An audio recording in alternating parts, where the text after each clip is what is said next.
Dave Portnoy is 100% correct in his latest claim and beef with the Washington Post. Let me explain. And before we begin, I want you to be able to do something which is very, very critical. I want you to understand and to grasp the idea of why this is important, and why this is critical. This has to do with this notion of this brutal lying when it comes to journalism.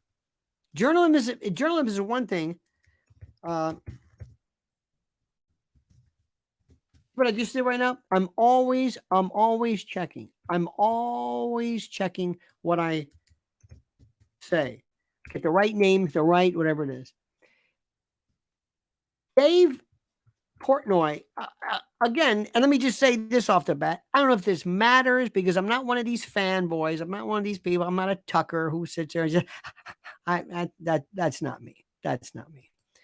This has nothing to do with him, whether I like him, whether I like what he does. It doesn't matter whether he's a misogynist. It doesn't matter. I want you to understand this. I want you to listen carefully to what I'm saying. This has nothing to do with him as a character reference or any of that stuff. Any of that. It doesn't, that's not what we're talking about.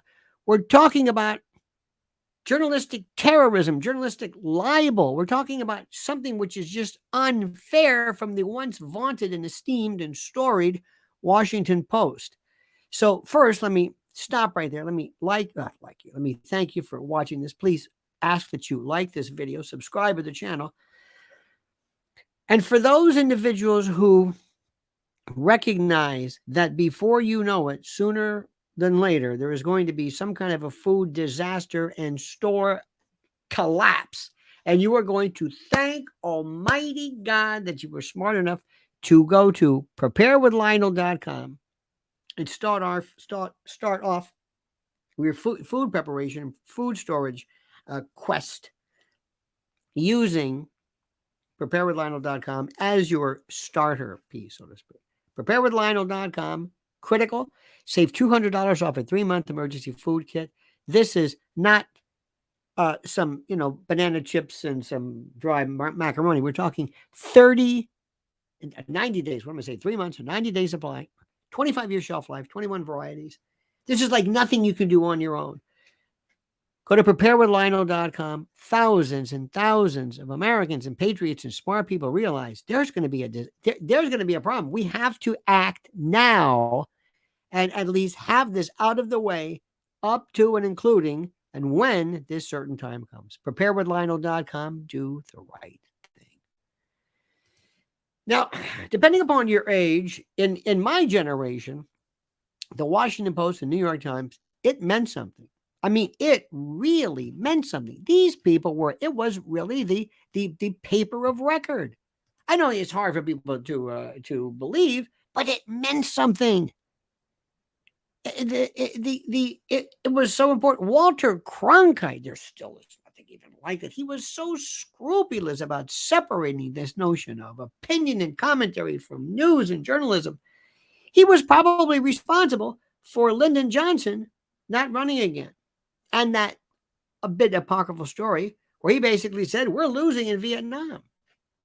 And the story was said, theoretically, though a bit apocryphal, where he said, if I lost Cronkite, I lost mid-America. Okay, that's what journalism meant.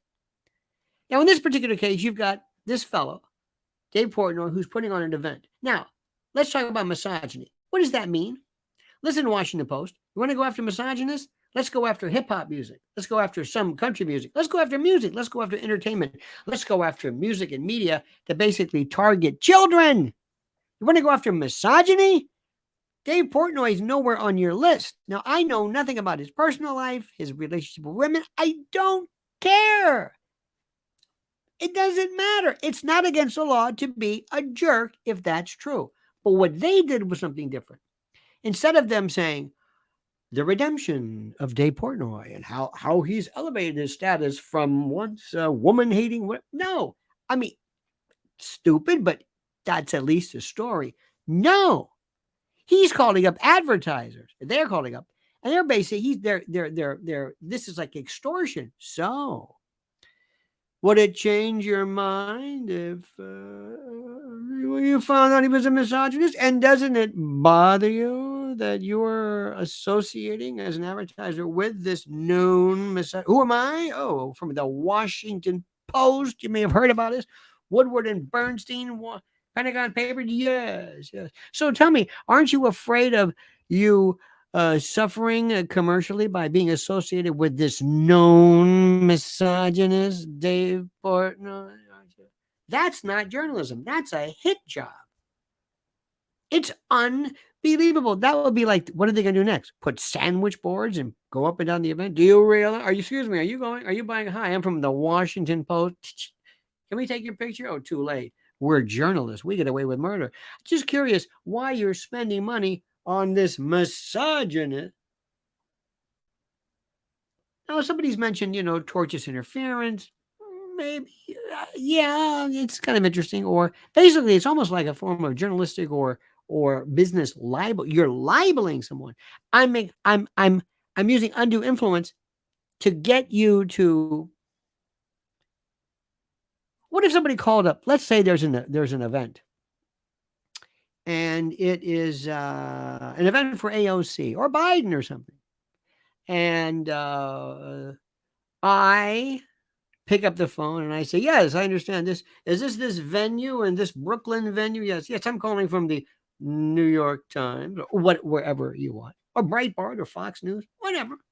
Just wanted to ask you if you have any problems commercially being a part of an organization that would have that would pay homage and tribute to this hair sniffing, child kissing, perverted, sick, evil spawn and influence. Wait a minute. What? Yes, I'm calling you. I'm wondering whether you, the venue coordinator, you, the advertiser, whether you have any problem or compunction of being associated with this guy. And how do you spell your name correctly again? Because our story is how you and others don't seem to care about this. That would be wrong too, even if it's directed towards Biden. My right or wrong has nothing to do with, well, if the enemy of my enemy, if the people that I dislike are targeted, so be it. No, I don't think that. This is despicable. Again, this has nothing to do with Portnoy as a character reference. It's the sole issue of journalism and using not a bully pulpit, but this name to try to crush people you don't like politically, crush into the ground because you don't like him, just like they did with Bobby Kennedy, ethical culture in New York. Oh, I'm sorry, Mr. Kennedy. Excuse me. We have a change of plans. Yes. Well, you see, we were going to have you speak about your campaign or whatever with somebody, but with Shmuley Batiak, but we got a lot of calls from people. So we're going to have to move this venue. You see how that works? There used to be a thing called negative polling, reverse polling, negative polling, and it works like this. Hello, I'm calling from an international polling. Yes. And let's say Dave Portnoy is running for city council. And I call him and say, yeah, excuse me, just have a question. Are you going to be voting in this race for for Portnoy and so for the school board? Yes. Would it affect your opinion of Mr. Portnoy if you were to find out that he was a philatelist and he masticated in public and that his sister was a thespian? That's an old um, Claude Pepper story. In any event, what? Yes, he masticates in public. One time at a restaurant in front of everybody with his sister, who's a thespian. Wouldn't that change any? Yeah. Now, that's not saying it's true. I'm asking you if it would change. If you found out he was a serial killer with that, well, of course, is he a serial killer? Well, I'm not at liberty to say. I'm just asking. Do you see how that works? It's despicable. But this isn't from some Lee Atwater, interesting fellow, kind of a Donald Segretti kind of dirty tricks. No, this is the Washington Post, and good for Portnoy to catch her. Good for her to catch this Hamana pulling a Jackie Gleason, Ralph Cramden, backtracking and her not harumphing, but basically backpedaling, and she was caught red-handed. It's horrible. And here's the best part. I don't want to get into what is misogynistic. Some people might argue, not I, mind you, but some might argue that one of the greatest forms of misogyny would be for a man to basically say one day, I'm going to be a woman because there really is nothing special about being a woman. I could have all the wrong equipment. I don't have to put on a hat. I just say, or a wig, or I just say I'm a woman because women are. One could argue that's misogyny. I would venture to say the Washington Post would never, ever be a part of that accusation. Why? Because it goes against their political grain. They're a hit. They're a hatchet job source for the radical left, and that's that simple. Okay. Now, dear friends, remind you one more time. Preparewithlionel.com. Preparewithlionel.com. Save $200 off a 3-month emergency food kit. Preparewithlionel.com. Go and just look. Don't listen to me. Just look at what's there, and you'll say, "Oh my God, I've got to have this." And you should, and you'll be glad you did. All right, dear friends, have a great and glorious day. Thank you so much for watching. Please like the video. And now I ask you, if you could and you would, Brighten My Northern Sky is a great Nick Drake would intone, but also please comment as you see fit.